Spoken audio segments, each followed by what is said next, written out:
Welcome to the Versatile Art Museum of IIED. We have 8 sections having different art movements, events, eras, from the Vikings in Iraq to modern art, covering 1901 to 2010. The museum is designed in such a way that as you proceed further with each section, you will find a new connection with the previous one. So let's begin. Nicholas Roerich was a Russian painter and was considered a major representative of Russian symbolism. He was inspired by Apocrypha and the medieval sectarian, Apocrypha being a collection of books not included in the canon of the Bible but included in the canon of the Roman Catholic and Greek Orthodox churches.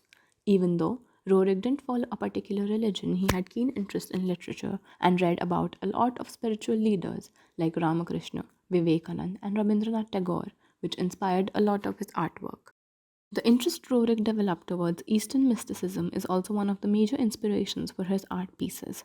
A general trend seen in his work is most pieces are landscapes and are built around nature. Another of Roerich's artistic subjects was architecture, and dozens of paintings he made of fortresses, monasteries, churches, and other monuments were inspired by his trips throughout Russia. In his artwork, Guests from Overseas, the main element, that is the ship, is also structured in similar ways.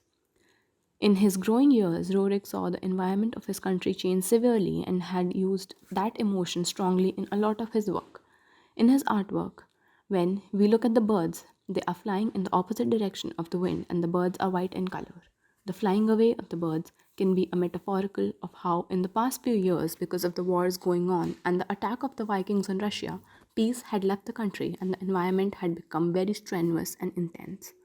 The artist takes us into the past and makes us witness the events from pagan Russia. In order to understand the beauty of this Russia, one should, he wrote, grasp the spirit of the epoch, appreciate it, glorious, native, full of wild space and will. William de Kooning was a Dutch born American painter who was one of the leading exponents of abstract expressionism, particularly action painting. He began to paint still life figure compositions influenced by Paris and Mexico. His works have strong affinities with those of his friends Graham, Corky, and Pollock and reflect the impact of Pablo Picasso and surrealist Juan Miro, both of whom achieved powerfully expressive compositions through biomorphic forms. De Kooning's pictures typify the vigorous gestural style of the movement. Perhaps more than any of his contemporaries, he developed a radically abstract style of painting that fused cubism, surrealism, and expressionism. He painted abstraction in 1950, in which he painted his work so freely. His abstractions were dictated by the natural movements of the hand, shapes of the brushes, and texture of the paints. De Kooning used oil as a medium. He also mixed and rubbed charcoal into and onto the paint surfaces, deliberately smudging the brighter colors. The somewhat coarse, gritty surface of this painting is the result of artists mixing granular materials into inexpensive commercial paints. He put newspaper on the canvas to slow down the drying process and repainted and redid the strokes for days and months. He said, I paint this way because I can keep putting more and more things in drama, anger, pain, love, a figure, a horse, my ideas about space. De Kooning has used a combination of warm colors and cool colors along with the physical act of creation, that is, use of instinctive brush strokes, impasto depictions, and fingerprints. It was post World War II, and at that time, art became darker as a result of more tragic period. Action paintings were created to depict the tragedy. They tended to be more violent. This explains the blood droplets on the painting abstraction. It is a combination of different eras from World War II to Jesus' crucifixion. I feel he never wanted us to know the actual hidden meaning behind his painful aggressive brushstrokes, which explains the name abstraction. Jackson Pollock was an influential American painter who played a major role in the abstract expressionist movement. He was unsophisticated, intellectually uncomplicated, and free of the art historical approach. His chief contribution to the world of art was to express emotion and sensation through abstraction. Pollock, in Willem de Kooning's often quoted formulation, had broken the ice for everybody else. Jackson broke the ice. Pollock's work was highly influenced by the Navajo sun painting and the Surrealists' psychic automatism. Pollock called his artwork action paintings because he would move all around his canvas. Instead of using paints from tubes like most artists, he used cans of enamel house paint to drip, splash, and throw paint directly from paint cans. I prefer sticks, trowels, knives, and dripping fluid paint or a heavy impasto with sand, broken glass, and other foreign matter added. In 1947, when these remarks were recorded, Pollock rejected the usual easel format by placing his unstretched canvases directly on the floor. Using ordinary paint, he claimed he was not just throwing paint, but delineating some real thing in the air above the canvas. White Light was the last complete painting by Pollock. White streaks score and cut across a frantic blend of colors in the background, depicting motion or a moving white light. Some art critics suggest that it should be described more as a sculpture due to the way Pollock squeezed paint out of tubes into stiff shapes on the canvas. He'd often listen to jazz while he painted. Much of his work was like jazz, all done in the spur of the moment without much planning. In an interview, Pollock said, "When I'm painting, I am not much aware of what is taking place." Although studies done by neurologists in 2016 show that the patterns made by Pollock are fractal, so somewhere these were subconscious patterns that Pollock was making and not at all random. The pop art movement emerged in the mid 1950s and ended in the late 1970s. Movies, television, newspapers, etc. had galvanized energy among young people born during the post World War II generation. Rebelling against the esoteric vocabulary of abstract art and young artists wanting to express their optimism in a youthful visual language, responding to so much hardship and privation, led to the emergence of this movement. The pop art movement was inspired by popular and commercial culture in the Western world. Pop artists often created unusual and nonsensical combinations of found or ready made objects and imagery of popular, political, or social phenomena. These objects or images are often displayed in collages arranged in an artistic process called appropriation. This is the copying, borrowing, or altering of images or objects from mass popular culture. Some famous pop art, like Andy Warhol's Campbell's soup cans, which consists of multiple canvases that are aligned linearly, as if on a grocery store shelf. Here, each canvas features a Campbell's soup can in a different flavor. Although every canvas is hand painted, they are all uniformly replicated, indistinguishable from one another except for their different flavors. The piece thus exemplifies pop art's use of the mass production advertising style. But some famous pop artists such as David Hockney went a different way. His work differed from other pop artists as his work was not only confined to this style. He combined both stylized and realistic techniques in his work. Hockney's work was representative of the pop art movement but was also highly realistic and did not consist of popular icons or items from that time. In his painting, Ode to Invisible Blue, we can see the use of bright colors throughout the painting. He shows a beautiful sunny place with a lot of greenery and a swimming pool with shining bright blue water in which a man can be seen swimming and another man can be seen standing at the edge of the pool looking at the swimmer. Another thing about Hockney is that he really likes to paint about people he is close to or is in a relationship with. Instead of him using such bright colors, this painting of his conveys a feeling of sadness. He painted this painting right after his breakup with his former lover, trying to portray the disconnect between them. His take on this movement really interests me. Surprisingly, Hockney himself rejected the label of a pop artist, but is still considered to be a very famous and influential pop artist. Even art critics see his work as formative in the pop art movement. Pop art has had a major impact on the world. Pop art became one of contemporary art's most instantly recognizable styles. It continues to be an inexhaustible source of inspiration for the fashion and design industries, the entertainment industry, the advertising, and popular culture in general on a constant basis. Chris Offaly is a British Turner Prize winning painter who is best known for his paintings incorporating elephant dung. He was born in 1968 into a family of Nigerian origin, although he never asserted his African roots. He left Manchester at a young age to attend the renowned Chelsea College of Arts in London. Before completing the Masters at the prestigious Royal College of Art, He was heavily inspired by music, particularly hip hop and jazz. He saw these types of music as celebrations of black culture.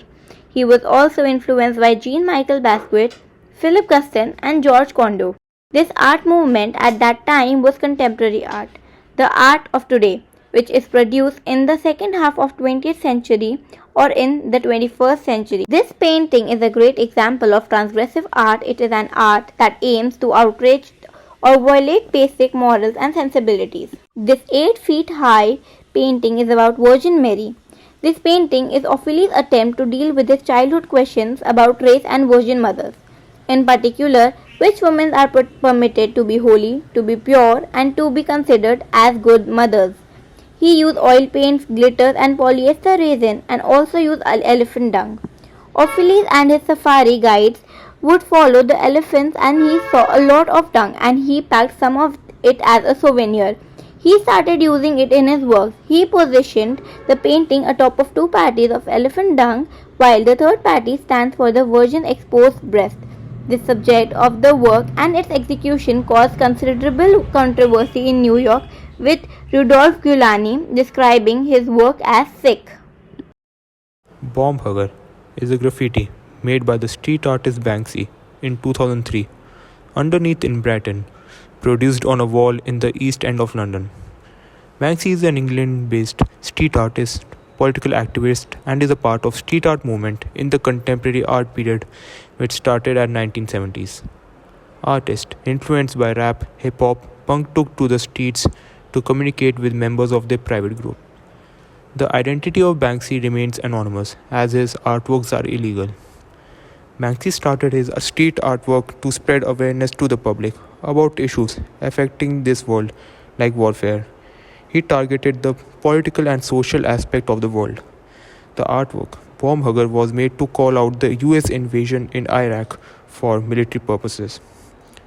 Banksy was heavily influenced in his early days by French graffiti artist called Black Lara. Not only did this artist inspire Banksy politically, but Banksy was also inspired by the use of stencils. Banksy took on this visual style for himself and to this day uses stencils to do a lot of his work. Banksy believed that his artwork belonged to the public. To prove that, he half shredded his artwork, The Girl with the Balloon, during a live auction in front of the public. Professor Ablaid Glover is a seminal figure of the renowned West African generations of the modern artists from the 20th century. He's a Ghanaian artist and educator who studied the textile design for a long period of time. His canvases capture the landscape of Africa, the meandering, the boisterous, energetic nerve of African continent. The vibrant colors on the canvas express the energy of Ghana. Most of his other paintings are influenced by women and mothers. His elegant market women exude the confidence, resilience, and grace of the women in Accra and all over Africa. It splatters the struggle, tension, beauty, and verve of the continent. He began to develop his techniques of using a palette knife to apply oil pigments to the canvas. The texture in his paintings depicts the vibrant chaos and energy of Ghanaian street, market, and lorry station. The yellow people, the red people, and the green people series that refers to the popular colors in the kente, woven from the cotton silk and which is symbolic of the teaching in Ashanti. At the time of his birth in 1934, Ghana was still under the British colonial rule, and Glover's artistic practice was possibly influenced by long-lasting traditions of the Ashanti kingdom. Ashanti are a part of the Akan ethnic group and are native to Ashanti region of the modern-day Ghana. The contemporary art is inspired by the movements and crowd in Ghana. He says that capturing market and the crowd, you cannot wholly capture them because they are always changing. My artwork is Lightworker by Alex Gray. Lightworker is a visionary art piece which portrays a man holding a wave of lightning in the shape of a sine wave, the universal symbol of energy. The art done by Mr. Alex Gray has been called visionary, spiritual, and psychedelic art. He was born in Columbus, Ohio as Alex Welksey. His father always encouraged him to make art And at the age of 5 and 10, he started making skulls and themes of morality weaved throughout Alex's artwork. While studying art and design, Alex Gray went half bold to focus on polarities and the phenomena of polar wandering, which made him left with no money and uncertain future. Then he met his wife Alison Gray and they bonded over LSD at parties.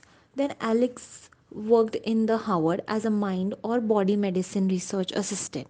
He was introduced to Tibetan Buddhism and had a good fortune to sit with His Holiness Ditsen Rinpoche and Dalai Lama on his first visit to the US. After this experience, Alex's training and consciousness study prepared him to paint the sacred mirrors inspired by the performance and titled Life Energy. Alex was first influenced by his father, and during his teenage years, he grew very fond of Michelangelo's art and other influences such as Blake, Van Gogh, Ernest Fitches, Jackson Pollock, and especially his wife Alison Gray. Alex Gray provides a multidimensional X ray of anatomical, psychic, and spiritual forces in his paintings. So, this is the end of the gallery. As you all saw, the artist's life history, events, people around him, his friends, family, social and political atmosphere of the place where he lives or spent all his life creates the context to the type of painting and technique he uses to give the message that he desires. This means context paves the path of text and subtext. As Henry Morris said, to be an artist is to believe in life. The surrounding environment of the artist rules the inner thoughts in his mind and on canvas. There is always the one person who starts a style and other gets inspired by it. Like Jackson Pollock started the dripping and abstract style and William de Kooning got inspired from him. Then there is always an event that changes the course of art in the whole world. Like World War II changed the whole scenario of the world art and it brought darkness, pain, and tragedy depicting through brushstrokes. I don't think the artist would have ever thought that people in future would be reflecting on his work and taking inspiration from him even after hundreds of years. As Picasso said, in art, there is neither past nor future. The art that is not in the present will never be.